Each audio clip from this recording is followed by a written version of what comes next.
Hello, everyone. Going to read Hosteen Klah, Navajo Medicine Man and Sand Painter. So, Chapter 5 Girlhood.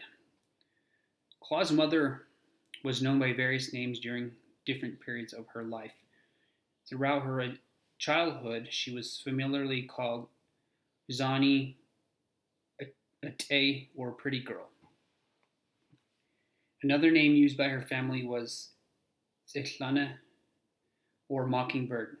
As she advanced into her teens, she was taller than most Navajo girls, so then acquired the name Asan Sosi, Sose, or Slim Woman. In 1914, when my husband and I started the trading post in Bestoklish, Newcomb, New Mexico, she was living with her daughter and family in the cornfields near our post. Her son, Klah, lived nearby.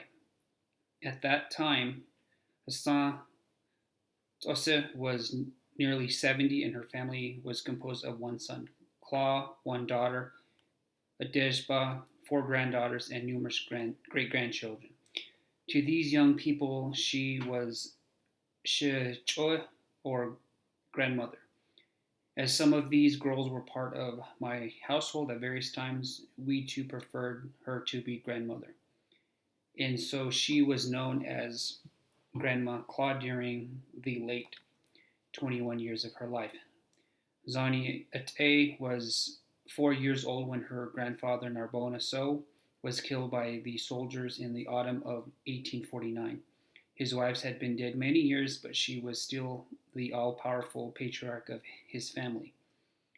Living in his own hogan, attending the tribal council meetings and directing the policies of his many followers. Two daughters who had hogans nearby cared for his personal needs while their husbands and the children took charge of the flocks and fields. One of these daughters was Che Indishba, married to a Hopi man by the name of Ayakini, an expert weaver. He wove belts and garters and ceremonial kilts for the Navajos of this region. These two were the parents of Zani Ate, an older sister, and two younger brothers. Her other relatives were four aunts and four uncles living in various parts of the territory claimed by the Navajo tribe. Grandma Klah remembers how she and her brothers and sisters played with dolls made of corn husk and with clay easily molded into small dishes and animal figurines, which her mother baked in the earth oven with her own larger pots and ladles. They had no utensils from white people, but depended on wicker baskets and water bottles made tight with pitch and on the pottery they molded from native clay. After Narbona's death, his hogans, flocks, and personal belongings were divided among his children, but the watering places and grazing areas were held in common property. Zani Ate's parents continued to live in Neyetseye on the eastern slope of the Chishka Mountains with many of her relatives nearby. Zani Ate was too young to remember the years when sheep and goats and cattle were plentiful and when they lived openly without fear. Their two best horses had been killed near her grandfather's grave, and only a couple of saddle horses were left. They had a small flock of sheep and goats which were hidden in the brushy mountain swales. There were patches of irrigated farmland on which they raised corn, beans, and plenty of squash and melons. But when the soldiers came, they cut the corn for fodder for their horses and trampled remainder of the crops into the ground. Several of the Navajo people they knew starved that winter. Many of her childhood memories are of hasty messengers arriving with warnings of raiding parties of soldiers, Mexicans, or Apaches.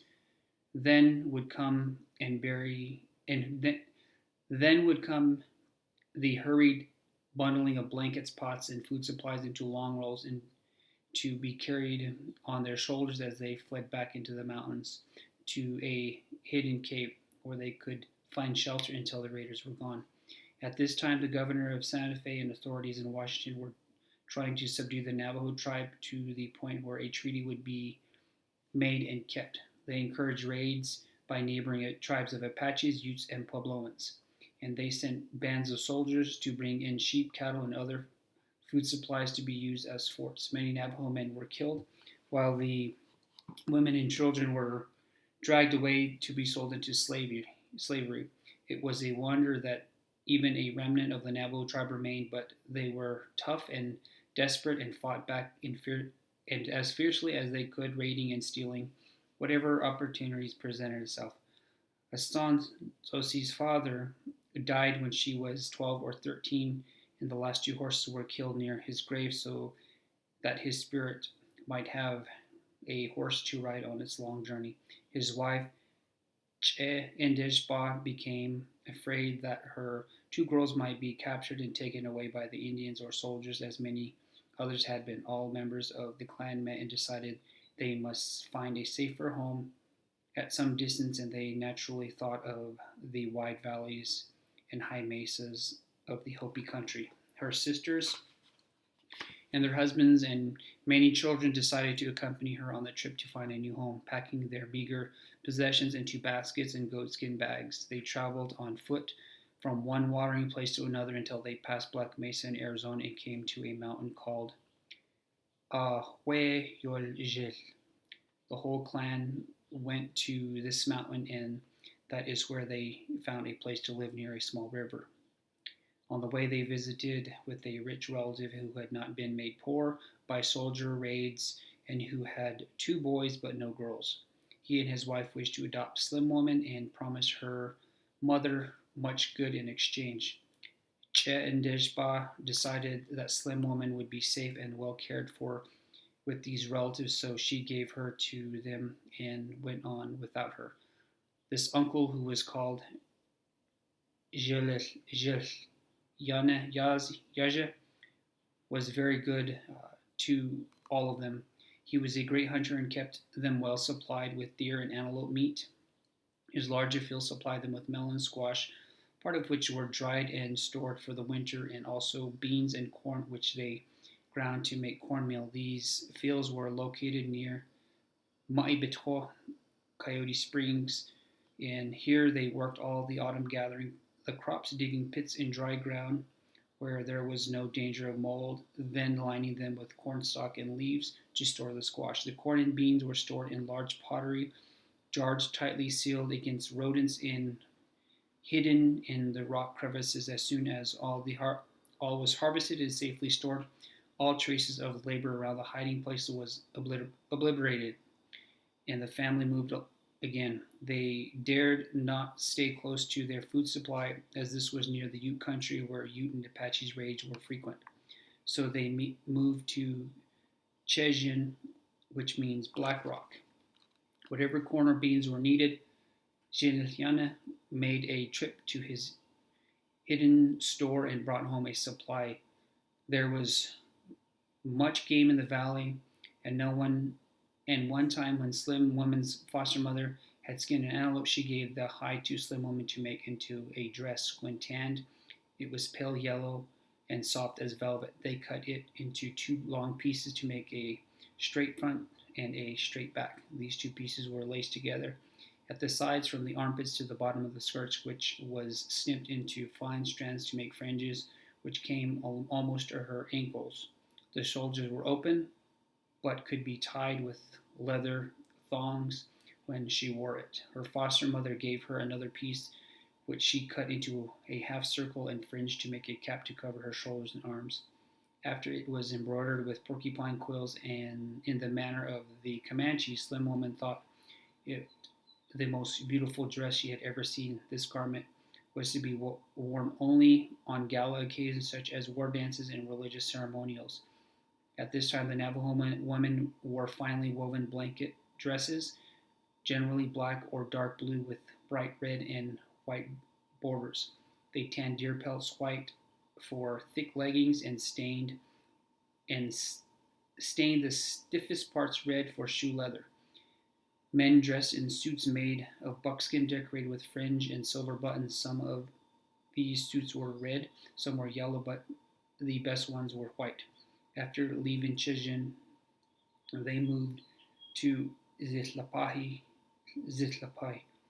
Gray Mountain, near the entrance of a canyon which had a good-sized creek running through it. But this was still nearer near the Utes, who were continually stealing their sheep and cattle. Still, it was a pleasant place with water for irrigation and good grassland for the stock. And the mountain was covered with cedar and pinon, which furnished a supply of nuts and berries and also wood for fires. They stayed here 2 or 3 years in spite of continuous Ute raids. In the spring of 1864, 2 Navajo men came to bring them word of the march to Bosque Redondo. They described the place as a warm, pleasant land where a river, the Pecos, supplied plenty of water for people, stock, and irrigation. They promised government protection against raiders and government supplies until such a time as the Navajos could raise their own food. To the harassed Navajos, this seemed like a picture of the promised land. All the Navajos in that section met to discuss the proposition. Zilliana had lost many sheep and ponies during the winter and was afraid the time would come when all would be gone. They had not as yet planted their store of seed corn, beans, or squash, so it seemed a good time to move to a better location. His brother, Chidolchohi, tried to persuade him to stay and refused to accompany the caravan, saying he intended to move farther south to be away from the Utes.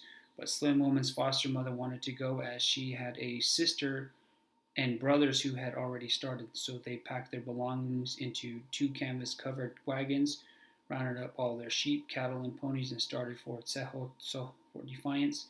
Nearly all the Navajo families in that section joined the march, and they made the long caravan of horses and wagons followed by cattle and sheep. The second day on the trail, they were attacked by a Ute raiding party and were obliged to scatter in every direction. Before night came, they came together again, and no one was hurt, but a number of sheep and nearly all the cattle had been driven away.